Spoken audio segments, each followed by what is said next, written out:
me for mo kan de oli ye wute na ino buru mo belo we ifuzie mo na ngoli iwe we na ino wa no kwa no ko siso chukwu ifonye nwe ko je mogo wanne mo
We are here for another a very wonderful and a colorful, beautiful occasion in which we will take place here today. As a matter of fact, it's an occasion of the taking of the ancient Egypt president title of Anaselogo by Manzi Ikenna Odiako in the name. Yes.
nsọ. Anyị nwoke nwaanyị na-abanye na nzụta na ọ ga-ejeruo chiga nka zeka nka dị na ya. Ọ bụ chiga aga na-egbu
n'otu ịchọ ịnọ ịma na ọdị ọcha ịmarụkwu si eme na night ikpekwu ekpere dị ya ha nche wee na-awa ọkụchi in Jesus name.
Oyi si na ebube si bi na ọjị akọ iche ezi mmiri hey akụ na ebe na ana akụ na ebe na ana ọ bụ ndị nwoke nke obere ka ọ na-asọpọtụ ibe iche ezi mmiri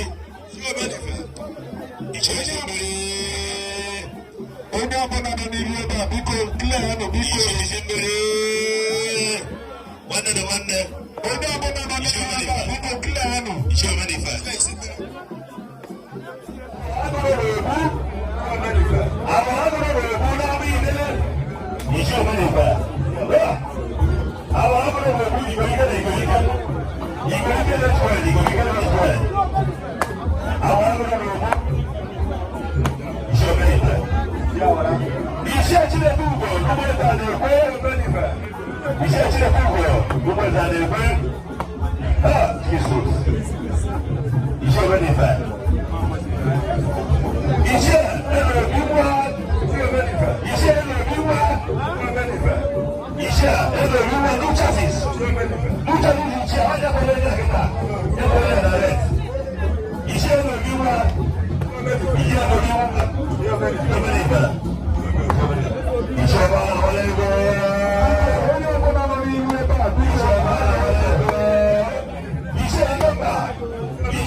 Yes, sir.